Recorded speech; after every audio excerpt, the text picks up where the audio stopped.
नमस्कार दोस्तों। भूगोल के अध्ययन में हम लोगों ने पृथ्वी के बारे में कुछ जाना और इस पृथ्वी को अध्ययन की सुविधा के लिए हमने 4 भागों में बांट लिया है। और उन 4 भागों में एक हमारा आता है स्थल मंडल और दूसरा जल मंडल और वायुमंडल तथा जीव मंडल। तो दोस्तों, स्थल मंडल के बारे में हमने अभी तक चर्चाएं की और हमने बहुत कुछ स्थल मंडल के बारे में जान लिया है। अब हम आइए जल मंडल के बारे में कुछ चर्चा करते हैं और हम जानते हैं कि पृथ्वी पर कितना जल है और ये जल कैसा जल है। और ये जल का जो एक प्रक्रिया होती है, यानी स्थल पर भी जैसे प्रक्रिया चलती है, एक चक्र चलता है, वैसे जल का भी एक चक्र चलता है जिसे जल चक्र कहते हैं। तो आज हम इसके बारे में कुछ चर्चाएं करते हैं। तो दोस्तों, आइए हम देखते हैं कि ये जल मंडल को हाइड्रोस्फीयर कहते हैं। और इस हाइड्रोस्फीयर शब्द की जो खोज हुई वो 1887 ईस्वी में इसकी खोज हुई और इसके खोजकर्ता स्टुअर्ट सेंस थे। यानी इसके खोजकर्ता एडवर्ड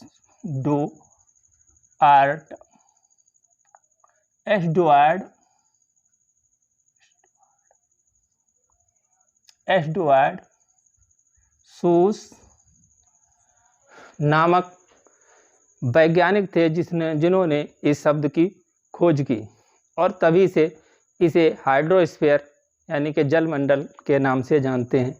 और हमारी पृथ्वी पर ये जल मंडल कब से है, यानी हम लोग अभी तक अध्ययन कर चुके हैं, जिसमें हमने पाया कि हमारी पृथ्वी लगभग 4.5 अरब वर्ष पूर्व बनी थी और हमारी पृथ्वी फिर ठंडा होना शुरू हुई। जब ये बनी थी तो एक गर्म आग के गोले के समान थी, फिर ये ठंडा होना शुरू हुई। तो उस ठंडे होने पर हमारी पृथ्वी पर जल का निर्माण हुआ और ये जल ऑक्सीजन और हाइड्रोजन की गैसों के मिलन से संक्रिया होने से जल बनता है। यानी इसमें हाइड्रोजन के 2 परमाणु और ऑक्सीजन का 1 परमाणु मिलकर जब अंतः क्रिया करते हैं तब ये जल का निर्माण करते हैं। तो उस जल जो है वो पृथ्वी पर हमारे लगभग 4 अरब वर्ष पूर्व से, यानी 4 अरब वर्ष पूर्व से हमारी पृथ्वी पर जल मौजूद है और 4 अरब वर्ष पूर्व हमारी पृथ्वी पर जल का निर्माण हो चुका था। तो दोस्तों, अब आइए हम देखते हैं कि इस समय हमारी पृथ्वी पर कितना जल है। तो दोस्तों, हमारी पृथ्वी पर 1386, यानी कि एक अनुमान लगाया गया है, लगभग एक अनुमान के अनुसार 1386 बिलियन अरब टन, बिलियन और क्यूबिक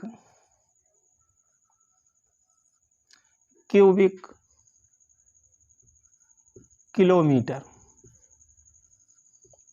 यानी हमारी पृथ्वी पर 1386 बिलियन क्यूबिक किलोमीटर जल पाया जाता है। यानी पृथ्वी के जल का जो घनत्व है वो 1386 बिलियन किलोमीटर क्यूबिक है। तो दोस्तों, क्योंकि धारिता जो भी चीज़ वस्तुएं होती हैं जो जगह घेरती हैं, उनका जो अनुमान वो घनाभ में ही लगाया जाता है और उस घनाभ को ही इंग्लिश में क्यूबिक कहते हैं। तो यानी 1386 बिलियन घनाभ पृथ्वी पर जल मौजूद है। तो दोस्तों, अब हम ये देखते हैं कि हमारा ये जल कहाँ कहाँ मौजूद है, यानी कि पृथ्वी के जल का कितना हिस्सा कहाँ पर है। तो हमारी इस पृथ्वी पर 2 स्थान होते हैं। एक तो सागर होता है। पृथ्वी पर 2 भागों में हमारी पृथ्वी बटी हुई है। एक है सागर और दूसरा भाग है जिसे स्थल नाम से जानते हैं। स्थल यानी एक सागर है जो जलीय क्षेत्र है और दूसरा भाग स्थलीय क्षेत्र है। इसका रेशियो भी हम पहले ही जान चुके हैं कि ये लगभग 70% है, 70% है, और ये 30% है। ये कहीं पर लगभग 71 भी मिलेगा, 30 क्योंकि ये 70 से ज़्यादा है और ये 30 से कुछ कम है, और ये 70 से 70.9 के करीब में है, और ये 30 से 29.2 या 3 के करीब ऐसे आता है। तो इसे हम लगभग 70 और 30 का रेशियो मान लेते हैं, यानी ये 70% भाग में हमारी पृथ्वी पर जल है और 30% भाग में हमारी पृथ्वी पर स्थल है। तो ये जो जल में हमारी पृथ्वी पर जो जल और स्थल का भाग है, इसमें लगभग 97 यानी लगभग 97.5% जल जो है वो इन महासागरों में ही है। यानी पृथ्वी पर जो भी सागर पाए जाते हैं उनमें 97.5% जल है, और हमारी इस पृथ्वी पर जो बचा है शेष भाग वो है 2.5%, यानी 5% जो जल का भाग है वो हमारी पृथ्वी पर स्थलों पर है, और जो स्थलों पर भाग है वही भाग पीने लायक है, यानी कि ताज़े पानी का है, और जो सागर में है वो खारा पानी है। यानी जो 97% ये जो जल है ये खारा जल है, खारा जल है, और ये वाला इसे मीठा जल या ताज़ा जल कह सकते हैं। ये जो है हमारा ताज़ा जल है। अब हम बात करते हैं इसके द्रव्यमान की। तो पृथ्वी पर कुल जो जल है, इस जल का द्रव्यमान लगभग 1.4 × 10⁻12 टन है। यानी इसका द्रव्यमान वजन, इसका वजन पानी का जो है वो 1.4 × 10⁻12 है, जो कि संपूर्ण पृथ्वी के वजन का, जो हम पहले भी बता चुके हैं कि हमारी संपूर्ण पृथ्वी का वजन जो अनुमान लगाया है वो लगभग 9.8 × 10⁻24 है। उसका ये भाग लगभग 0.023, यानी पृथ्वी पर जो भी जल है उसका 0.023 द्रव्यमान पृथ्वी की, संपूर्ण पृथ्वी के वजन के बराबर है। संपूर्ण पृथ्वी का जो वजन है उसका, और संपूर्ण पृथ्वी का वजन 9.8 × 10⁻24 है, और इसका ये 0.023% है।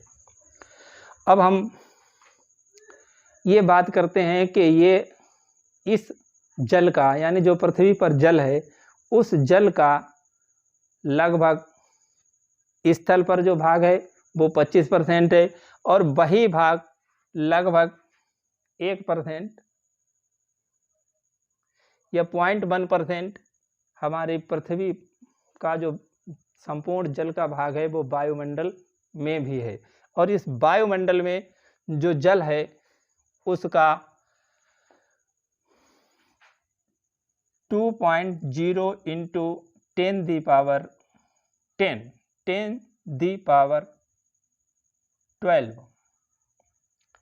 1.8 × 10⁻18 और ये 12 है। तो दोस्तों, पृथ्वी पर जो जल का द्रव्यमान है वो 1.4 × 10⁻18 है और 2.0 × 10⁻12 ये इतना जल हर समय वायुमंडल में रहता है। वायुमंडल में रहता है, इसीलिए हमारा वायुमंडल नीला दिखाई देता है। यानी इस पानी की वजह से ही हमारे वायुमंडल यदि बाहर से देखा जाए तो वो नीला दिखाई देता है और अंतरिक्ष में पूरा काला दिखाई देता है, लेकिन हमारी पृथ्वी का वायुमंडल जब दिखाई देता है तो वो नीला दिखाई देता है। वो इसीलिए दिखाई देता है कि इतनी बड़ी संख्या में यानी इतने बड़े आयतन में जो जल है वो हर समय वायुमंडल में मौजूद रहता है। तो दोस्तों ये तो बात हुई हमारे पृथ्वी पर पाए जाने वाले जल के द्रव्यमान और उसके स्थित होने की। अब हम इसी जल को यानी जो जल सागर में पाया जाता है, जो स्थल पर पाया जाता है और जो वायुमंडल में पाया जाता है, इस सब जल को मिलाकर हम इसे जलमंडल के नाम से जानते हैं।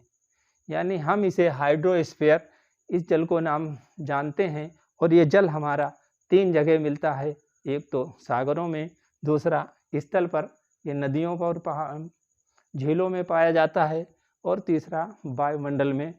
वायुमंडल में जलवाष्प के रूप में ये हर समय मौजूद।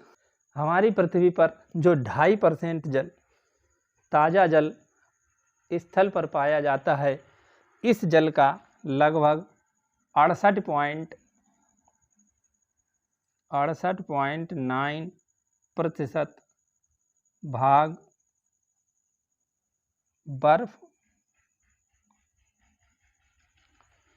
के रूप में ध्रुवों पर और ऊंचे पहाड़ियों पर पाया जाता है तथा 30.8% भाग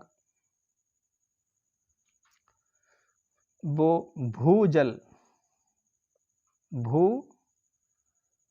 के रूप में पाया जाता है।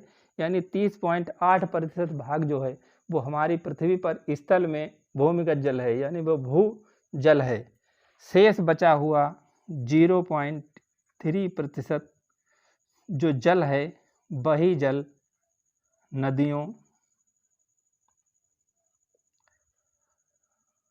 तालाबों व झीलों पोखरों में है, जिसे आदमी को आसानी से मिल जाता है। यानी यह वो जल है, केवल 0.3% जल ही वह जल है जो हमें सर्वसुलभ है, यानी हमें आसानी से मिल जाता है। बाकी जल को पाने के लिए हमें जिद्दोजहद करनी पड़ती है। तो दोस्तों ये हुआ हमारी पृथ्वी पर कुछ जल का भाग। अब हमारी पृथ्वी पर एक जल चक्र चलता है, तो वो जल चक्र हमारी पृथ्वी पर चलता है, तो उस जल चक्र को भी हम समझ लेते हैं। हमारी पृथ्वी पर जल चक्र को समझने के लिए हमें ये समझना पड़ेगा कि सागरों में भी जल है और स्थल पर भी जल है। तो सागर से जो जल, इस सागर से इस जल पर जब सूर्य की धूप पड़ती है तो ये बाष्प बनकर उड़ता है और वही बाष्प बादल बनकर बरसती है। यही बाष्प उड़ती है तो ये बादल बनकर बरसती है। तो अब हम देखते हैं कि ये हमारी कितनी बाष्प किधर जाती है और कितनी कहाँ से उड़ती है। तो इसका परसेंटेज हम निकालते हैं, तो वो एक अनुमान के अनुसार ये परसेंटेज निकलता है कि हमारी इस भूभाग से लगभग 86% यानी कि 86% बाष्प सागर से उठती है और इसकी शेष जो भाग है वो है 14%। यानी यहाँ से भी भाग भाप उठती है तो ये है 14%। 14% वाष्प हमारे स्थल से उठती है तो यहाँ पर भी ये बादल बनते हैं और बादल बन के यहाँ भी बारिश होती है और यहाँ भी बारिश होती है। तो जब ये बारिश होती है तो इस बारिश में यहाँ पर 22% बारिश होती है स्थल पर और शेष बची हुई 78% शेष जो है वो 78%, यानी कि 78% वर्षा सागर में हो जाती है। यानी जो बादल बनकर उठता है तो 86% यहाँ से वाष्प उठती है, 14% यहाँ से वाष्प उठती है और ये वाष्प ऊपर जब बादल बन के बरसती है तो ये 78% सागरों में सीधे बरस जाती है और ये 22% यहाँ पर बरसती है, यानी कि ये 22% भाग जो है वो स्थलों पर बरसता है। तो स्थलों पर ज़्यादा जो भाग बरस जाता है वो 22 और 14 का जब हम इसका अंतर निकालते हैं तो ये अंतर होता है, अंतर है इसका जो अंतर है वो है 8%। यानी 8% जल यहाँ ज़्यादा बरस जाता है और जब ये ज़्यादा जल बरस जाता है तो यही जल नदियों के रूप में बहकर और हमारी जो नदियां हैं वो समुद्र में जाती हैं और ये जल नदियों द्वारा समुद्र में गिरा दिया जाता है। तो दोस्तों ये हमारा जल चक्र हुआ। अब इस जल चक्र को हम यहाँ पर देखते हैं कि तो ये जो जल हमारा चलता है तो ये इसी जल को हम कारोबारी जल अगर मान लें तो जो जल भू यानी जल चक्र के कारोबार में शामिल जो जल है, शामिल जल चक्र के कारोबार में शामिल जल की मात्रा 577,000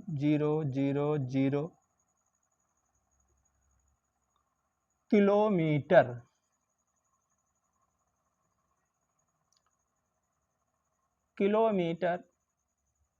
घन, क्यूबिक किलोमीटर, 5,77,000 किलोमीटर क्यूबिक जल जो है वो हमारा जल चक्र के कारोबार में शामिल है।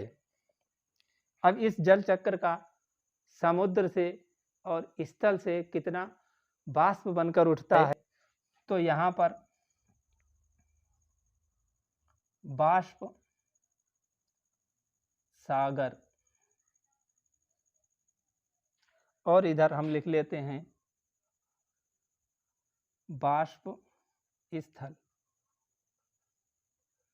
तो ये स्थल और सागर से जो वाष्प बनकर उठता है उसमें स्थल से वाष्प बनकर उठने वाले जो जल है उसकी मात्रा है 74,200 किलोमीटर क्यूबिक घन, यानी 74,200 घन किलोमीटर जो पानी है वो स्थल से वाष्प बनकर उठता है और वहीं सागरों से ये भाग 5,02,800 किलोमीटर घना, यानी सागरों से 5,02,800 किलोमीटर घन पानी वाष्प बनकर उठता है। वहीं ये वर्षा भी होती है, वर्षा स्थल और वर्षा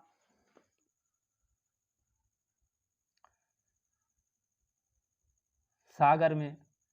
तो दोस्तों यानी बारिश जो होती है हमारी पृथ्वी पर, तो स्थल पर वर्षा 1,19,000 किलोमीटर क्यूबिक में होती है, और वही वर्षा सागरों में जो होती है वो 4,58,000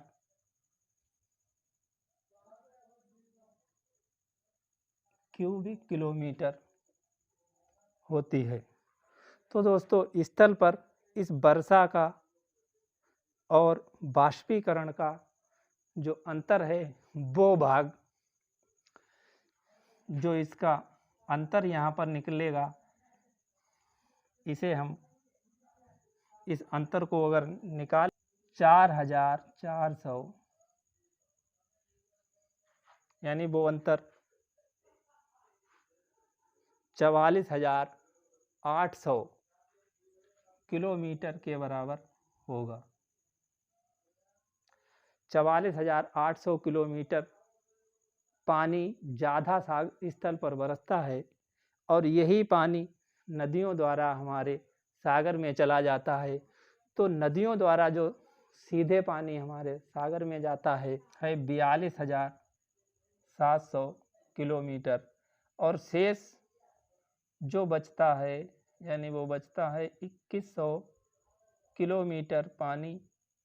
तो ये जो भाप बनकर उठता है, तो इतना पानी बर्फ़ के रूप में जम जाता है या सागरों के किनारे पर बहता है, तो बर्फ़ पिघल कर और सागरों के किनारों से बहकर सीधे ही ये पानी सागर में मिल जाता है। तो दोस्तों, ये हमारा कुछ जलमंडल के बारे में अध्ययन हुआ।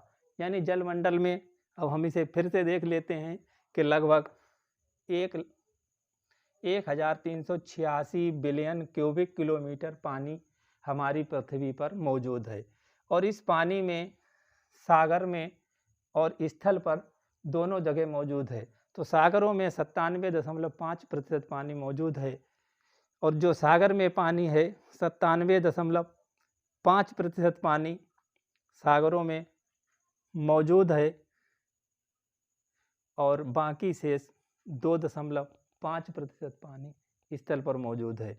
और यही स्थल पर बारिश जो है वो 22% होती है, और स्थल से बाष्पीकरण जो है वो हमारा 14% होता है। वो 0.23% द्रव्यमान का ही बाष्पीकरण होता है, और इस बाष्पीकरण का 86% सागरों से होता है। सागरों में बरसता केवल 78% है। यही जो 8% का अंतर है वो नदियों द्वारा सागर में लाकर डाल दिया जाता है। और इसी का आगे यदि हम देखें कि ये जो जल है वो हमारा जो ताज़ा जल है उसका 68.9% भाग बर्फ़ के रूप में है, 30.8% भाग भूमिगत जल यानी भूजल के रूप में है, और 0.3% भाग ही नदियों व तालाबों और झीलों में है, जो मनुष्य को प्राप्त हो जाता है। और जल चक्र में हमारा ये जो जल भाग लेता है वो 5,77,000 किलोमीटर क्यूबिक है, और वहीं बाष्प बनकर स्थल से जो उठता है वो 74,200 किलोमीटर है, और स्थल पर वर्षा 1,19,000 किलोमीटर क्यूबिक में। तो दोस्तों, ये हमारा बाष्पीकरण सागरों से, ये वर्षा सागरों में होती है। तो दोस्तों, आज के लिए इतना ही। मिलते हैं अगले वीडियो में एक नए टॉपिक के साथ। तब तक के लिए जय हिंद।